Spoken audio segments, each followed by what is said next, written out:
Podcasts, the final frontier. These are the voyages of the podcast. There are 4 lights!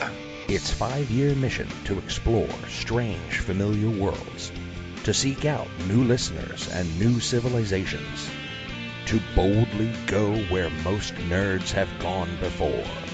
Join Matt and Shirley on their 5-year mission with a different guest each week as they talk about an episode of Star Trek, from the original series through Enterprise. They'll cover every episode, eventually. Hi, everybody, and welcome back to There Are 4 Lights. I'm Matt, and unfortunately Shirley is sick this week, but we have Johnny Brown joining us from Underground Comix. Say hi, Johnny. Hey there, guys. So, Johnny, why don't you tell us about Titans? Is it just Titans? Yes. I want to say Remember the Titans, but that is not this. So no, that is a movie about a football team. So I'm sure this is exactly like that. So why don't you tell us a little bit about it? No, so Titans is a fantasy, mythology, action-packed comic that tells the story of God retiring from being the supreme ruler, and hijinks ensue when he opens the job of being God to the other pantheon of gods and goddesses. And, of course, the typical Battle Royale last man standing win, except for we find out that there's more to it than meets the eye. So, very excited about it. And we can find those at our local comic book stores and on your website? Yes. Actually, the website is being developed currently, and there's a preview book that is going to print this Friday, and it will be in local stores in Indianapolis. And then we will start putting it online, so I'll have more information about that coming up soon. Okay. By the time this releases, I would bet, Johnny, you got that all handled, so I'll make sure that it'll be in the show notes where you can find that. Yep. All right. Well, we watched the original series episode, Shore Leave. Yes. Johnny, would you like to walk us through the plot summary there? I would, but before I do that real fast, I want to point out to the fans, by the time they hear this, it'll have been a while, but back on the 13th of October, the gentleman Bruce Hyde, who played Lieutenant Kevin Riley in the original series, in the episodes The Naked Time and The Consequence of the King, died from throat cancer. So those that were fans of Lieutenant Kevin Riley and his 2 appearances on the original episode, he is no longer with us. Yeah, I was a fan, and I was really sad to see that he passed. Yeah, like it was just, and it was so unexpected too. I was doing, research for tonight's episode, and it just came out of nowhere. So, with that being said, so the episode we're talking about tonight is Shore Leave, and it's one of the more interesting episodes that came about. So basically, what has happened? The Enterprise has found itself orbiting a planet in which,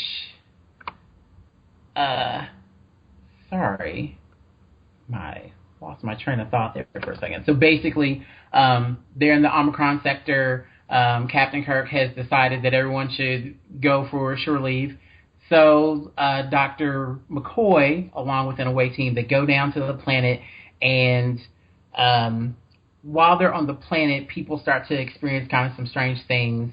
And McCoy actually thinks that he sees a rabbit, but he isn't really sure. Then as the episode kind of goes along, basically what happens is that afterwards, Kirk isn't really believing that McCoy has seen this rabbit in the landing party, so he decides to venture on down to the planet. When he gets down to the planet, he actually encounters an old love of his and also an old rival. Hijinks ensue in the process. McCoy is fatally injured after an altercation. Then Spock comes down eventually to the planet. As the story progresses, it takes a little bit of time, but they start to realize that their thoughts are actually manifesting certain things, such as like the rabbit from Alice in Wonderland, guns, samurai swords, Don Juan chasing the yeoman, etc.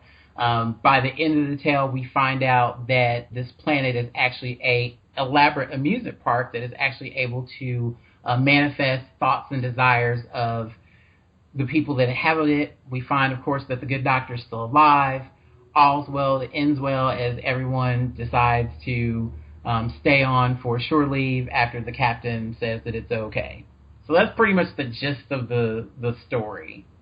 Yep. There are, you gave a nice broad overview. We find out some kind of important things. First, we meet Yeoman Barrows, who is only in this episode, but that's unfortunate. She's actually really good. She was. She's played by Emily Banks, who did a bunch of TV shows in the 60s and 70s. She did. Honestly, there's not much that you would have seen past that she was in. But she did really well. I was very impressed. I was actually hoping that she stuck around, but she doesn't. We meet her, and then we find out about her her interest in being a princess and knights and such. Dr. McCoy and her get a little cozy, and we get to see that side of McCoy that we don't normally see. We also get to see, we get to learn more about Mr. Sulu, and he has a love of guns and a collection at home, which is interesting that they found a revolver on this planet, and Sulu didn't even bat an eye about it. He just thought it was fine. He did. That one threw me off, because Sulu should be smarter than that. As the head of the physics department, also the ship's operations officer, and all the other things that he's done, because he's been in like 14 different roles. But he did, not a big deal. It's just a gun. Yeah, he really did kind of pick up the gun and was like, oh, look, like, it's this old 38 that I've always wanted, and part of my collection, yay. And then Kirk's like, give me that gun, kid. Like, what are you doing? Yeah. And then Lieutenant Rodriguez, they talk a little bit about planes, and then they get shot at, and there's a tiger, and a samurai. I forgot about the samurai. Yeah. Good old World War II, the samurai. There was a lot in this episode. I think one of the things that really, for those that will be listening to this and maybe haven't watched the episode, it's definitely one to look at, because you could tell that the writers really wanted to play up a futuristic version of that Wonderland type of theme and amusement, and it was really interesting to see. It was really cool in some aspects, and then others it was just kind of I don't know. It was just kind of, some of the choices were interesting, but for me, as someone that writes, I could tell that that there were other things that were intended, and then good old Roddenberry sat down with his magic pencil and started doing some rewriting stuff. Yeah. It's well handled, I think, in most places. It's just, it felt at least average for the series so far. Yeah, it didn't feel did. that bad. We do get to see some use. We get to see a lot of use of the communicator, but we do get to see some use of the tricorders. And our first shot, or one of our first shots at a pad, when Yeoman Barrows notes that Kirk isn't headed down to the planet at all for a shore leave. This is also when we get to see Spock trick Kirk into going on shore leave. Yeah. Which was awesome. I loved that. That was a lot of fun. But yeah, it all goes a little weird, and then it is resolved kind of quickly. It is. But I kind of understand why we do a lot of setup in this, but then it is resolved quickly so that we can finish out the episode in one episode. Trying to think if there's anything else. Kirk's shirt gets ripped, so he spends like half the episode bare-chested. Oh yeah. And we get to see Kirk laugh all weird and creepily at the end of the episode. That was fun. We get to see Dr. McCoy be creepy, like the creepy old guy with some chorus girls from Rigel 2. Yeah. Honestly, there's a lot of character building in this episode. We get to see the background of Kirk and a little bit of McCoy in a different light, and Sulu's, actually important to the episode instead of just kind of off to the side. I was actually very happy to see that, the beginnings of some real storytelling. Yeah. Well, one of the things that I do agree is definitely we did get to see more character development, and one of the things I found really interesting was that we got to see some of the some of the torment and some of the things that he kind of went through, like in the academy, because you always have kind of presence, or rather, Kirk is always portrayed with this presence of like, you know, Cool Hand Luke, and he always has the hot girls around him, and he's just Mr. Popular. And it's nice to see that there was someone in his past that was a nemesis or a rival to that, and that was really interesting and nice to see for character development. It also allows us to place Kirk's age a little bit. If we assume the whole goes to Academy at 18, this puts him around 35. Yeah, because it's been 15 years since he was a freshman at the Academy. Right. So that allows us to get an idea that at 35, commanding his own ship, that's pretty good. I mean, so there's just a lot of building here and it's done in a very unique way. We're looking at it from, we don't have to do things through monologuing or through some sort of like dream sequence. They just put it into the show in a way that, kind of a dream sequence, but each character gets to show a little bit about themselves on the inside through this amusement park. Yeah, and I love that, and I loved also too. Again, we got to see even a side of Spock that we normally don't see, which is refreshing, because throughout the series, I mean, you see that in other episodes that, you know, we'll talk about later on throughout the show, but this was the first time that I felt like I got to see a side of him outside of the naked time that was not that stone, cold, rigid, but it was done in a very, very slight kind of way that was really interesting to me, so I like that. Yeah. Well, I think we kind of touched a lot on the summary. So why don't we touch on some of the what do you call those? The guest stars. Guest stars, stories, and productions. Yeah. So we've got Emily Banks, who played Yeoman Barrow's only episode she's ever in. Yes. But she was very prolific at the time with acting. We get Oliver McGowan. Mm-hmm. He was the caretaker, so he's like kind of the head of the aliens at that point in time. And he was in a bunch of, you know, TV shows, a little bit of everything. It feels like there's a big handful of actors who were bit players in a lot of TV shows in the 60s and 70s. Oh, most definitely, yeah. And unfortunately, he did die not too long after this, so 71, mm-hmm. he passed away. So we have the two of them. They were the big ones. Rodriguez, who I'm pretty sure this is not his first, probably not his last either. Give me just a second, because I'm pretty sure we've seen him in Martine before. Yeah, they. Wow, maybe not. I'm sure that I'm looking in the wrong place. I clicked the wrong thing. Mm-hmm. That's we're doing it well tonight on There. God, we're such a mess without Shirley. That's what it is. Yeah, no kidding. We'll pull it back. The next episode we're on, guys, we'll get it together. Promise. Yeah, actually, this is the only episode that Rodriguez is in. I feel like we've seen him before, but I don't know why. You know, and it could, because like you said, there's so many that have played bit parts in a lot of series of that era, so it could easily be that we saw him in something else. Like, yeah, or I saw him in another show. Wow. Oh, hold on. I'm sorry. And then this is probably the first and only time we've seen Martine. Nope.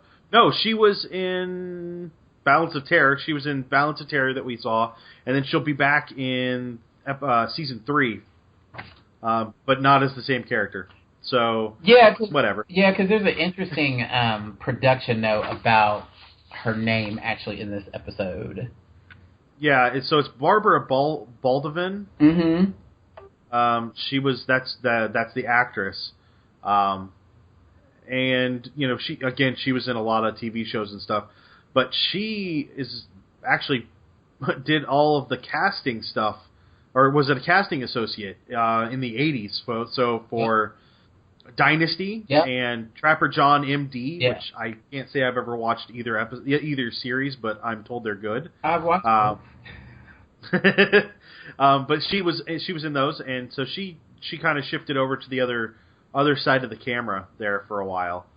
Did I miss anybody else that was big? Oh, Finnegan, played by Bruce Mars. I'm not sure what else he's been in, but he was fun. Although he was a little stereotype Irish for me. Yeah. But, what are you going to do? Exactly.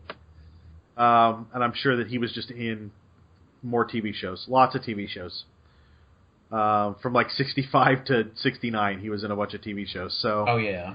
Yeah. That's all right. He does play... We've seen him before. He was in the Carbonite Maneuver. He was crewman number 1.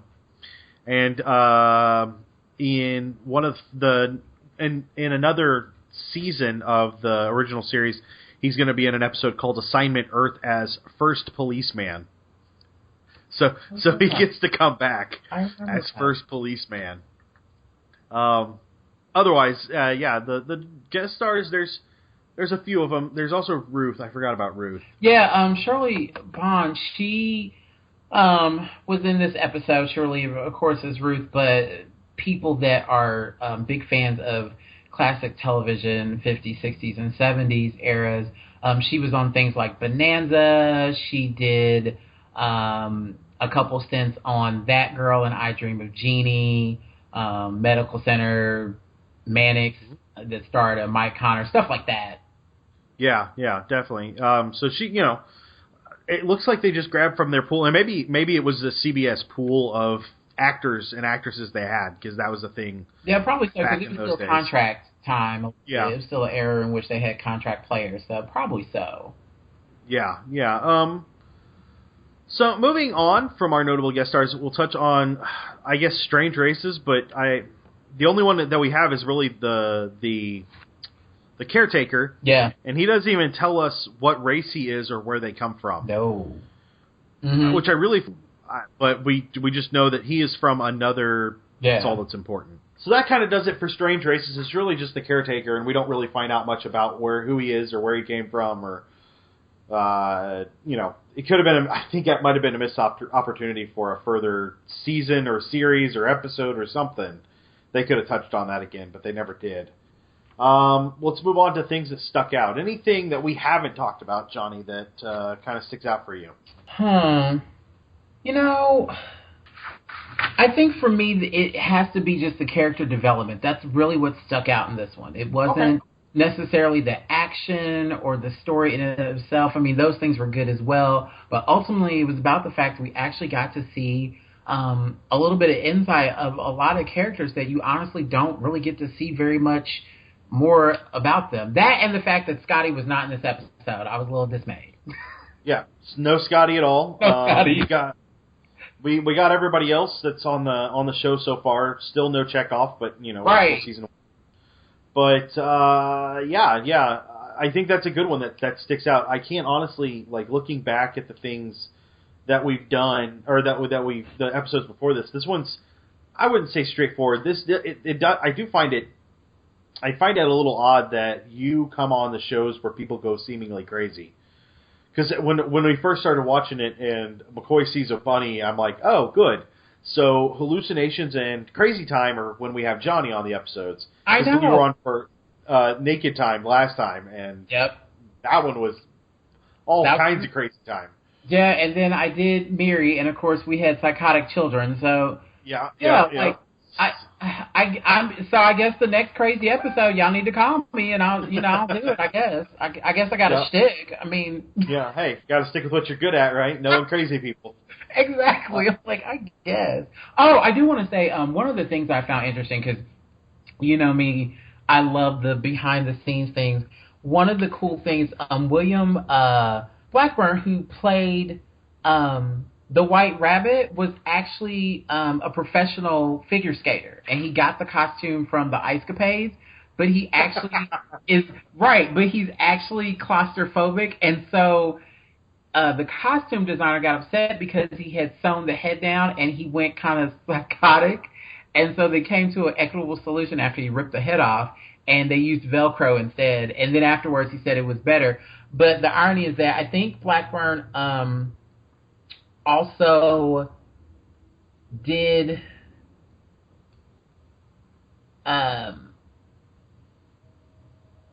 something else that he did that where he was in a costume that he said was much more constricting. But after they put the Velcro on it, he was fine. And I thought that was really interesting that the dude in the white rabbit suit was a professional ice skater, and he got the costume from the Ice Capades. I thought that was pretty high. That's kind of awesome. Yeah, I'm like, you went to the Ice Capades, like, can I borrow this for Star Trek? Excuse me, I'm in a TV show, and I was going to be a bunny. Yeah, that's a strange conversation to have with that costume department. Let's take a look at our reoccurring items. Kind of slide over there. Bones doesn't talk about being a doctor, not something else. I don't think. No, he doesn't doesn't say anybody's dead. Nope. However, Bones gets a lady, sort of, and then gets 2 other ladies. Yeah. Who knows what that's about? Well, that's the backstory. We can go into that in a second, because I know the story on that. Why he got the girl. Kirk also gets a figment of his imagination lady. Mm-hmm. Spock is logical, but also devious. Yes. Which, hey, I'm all for that. I did like the line, rest is rest. It's ceasing expending energy, which is just a very, this is what we do. And then, they expand on the Vulcans later, and they do other things to relax, but this is the thing that he puts out there. We had no red shirt deaths. I have a note that I was a gold shirt death, but now that I think about it, I can't think of anybody that died that was in a gold shirt. However, McCoy dies in this. Yeah. He's brought back, but I'm still calling him dead, so it counts. He was dead. Yeah. And then Uhura does nothing. She answers the phone. Literally, she was the phone. I will say this much. I was a little upset about the black chick being the phone operator. I will say that. Yeah. It was it's AT&T. What's up? Yeah, it's spurt to Enterprise, and Uhura's always there, just to answer the phone. I guess technically, once Spock's on the ground, Uhura's in charge up there, isn't she? Yeah, she is. So maybe she was in command of the ship. We can pretend, I guess, a little bit. I guess. Well, right on. So tell us a little bit about this backstory on why McCoy gets the ladies here. Yeah. So basically, what happened? So Roddenberry thought that Theodore Sturgeon, who wrote the episode, surely thought the episode was a little bit too fantastic and fantasy driven. So he was doing some rewriting. One of the things that was actually written by Ted Sturgis in the original script that he penned was that the yeoman would actually cozy up to Kirk, but when it was rewritten by Roddenberry, he decided to actually have her cozy up to McCoy. So that is how the whole incident of him pulling the yeoman in occurs. And basically, he just kind of ran with it and decided to put all these beautiful ladies around the doctor, and also making him a little bit sinisterly creepy as well. Yeah, a little on the creepy side, just a little bit, yeah. Yeah, because there were some stranger danger moments where I was like, ooh, I need to go. Like, this isn't cool. Yeah, definitely. Well, let's kind of wrap up a little bit. Johnny, give us your impression, like overall thoughts, and then out of 5. Yeah, it was a really great science fiction version of Alice in Wonderland. I love the play on just fantasy in general. They didn't take the whole Alice in Wonderland thing too seriously. It was more about kind of just seeing the crew in a different light. I love the fact that we actually got to see some of the characters in different light and get to know more about them. I actually enjoyed the fact that for once they didn't go back to the tropes that they normally did, like, he's dead, Jim, a red shirt death, things of that nature. They really kind of went outside the box. And actually, even though it is kind of a straightforward and resolves a little bit too quickly for me, and yeah, I got some issues with it, I'd give it 4.5. It's pretty good. Fair enough. Yeah, fair enough. I think I'm along the lines. I like the character development. I really enjoyed that. We get some background on characters that we don't get before. I feel like the script was written well, but there are some points where they talk down to each other, like oh, we're 200 years past this, so you never would have heard of things like airplanes or revolvers. I'm like, really, guys? Like, we have pictures of dudes on horses carrying around swords, and nobody thinks that 250 years from now they're going to know what a pistol is? I don't buy it. Yeah. So there were a couple of issues with the script there. I don't know why anybody would be thinking about a tiger, but that's just me. Or why suddenly, while Sulu's running from a tiger, he decides to think about a samurai. Again, whatever. Also, that's a little stereotypical of, someone from Japan. Just, he must always think about samurai. Whatever. Yeah. You know what? I guess it's the 1960s hand wave that we have to do there. But overall, the episode is well written. I'm nitpicking the small stuff, and that's really all it is. I think it's a solid 4. It's definitely worth watching. It's definitely worth checking out, and I wouldn't say it's one of my favorite episodes, but it's definitely a good one to get a feel for most of the crew. You don't get anything for Scotty, and you don't really get anything for Uhura, but you get to see your 3 guys, your 3 mains, and then Sulu get a little bit of development and a little bit of an explanation of where they come from. And I think that's important for a series that doesn't have a lot of that going on, and I don't think they ever do that until much later. Yeah. So, go ahead. Yeah, like they don't really do a lot of character development, like you said, till much later, so it makes it a little bit interesting for those that are just kind of jumping into the series. They're able to pick up and actually get more of a feel, especially if they're the type of viewer that they enjoy character development, because like you said, there's such long periods where you don't really have that, so they're pretty much just kind of they're almost pretty much, they're two-dimensional and they're kind of flat as characters. So yeah, this was really a nice change of pace. Yeah, definitely. Well, Johnny, where can we find you? Facebook, Twitter, comic book circuits, what do you got going on? Yeah, actually you will be able to find me on Facebook. You can go to Facebook.com/Titans and Facebook.com/UGC, and you will be able to find more about that. And I'll be posting about me being at Indie PopCon in 2016, and it looks like if things go well, I will also be at Gen Con pimping the wares, so you'll see. Right on. Well, yeah, that sounds fantastic, and we will make sure that our listeners keep an eye out for that. Yes. Otherwise, we will talk to you guys real soon. And that'll do us tonight for There Are 4 Lights. Remember, you can email us at thereare4lightspodcast@gmail.com or find us on Facebook at facebook.com/nerdsdomain, on Twitter at nerdsdomain, or over at our site, nerdsdom.com. Be sure to sign up for the newsletter while you're there. You can head over to iTunes and give us a 5-star rating. A big thanks to 5 Year Mission for their music. You can find them at 5yearmission.net. Don't forget you can support us at patreon.com/nerdsdomain. And check out our shirts at /loot.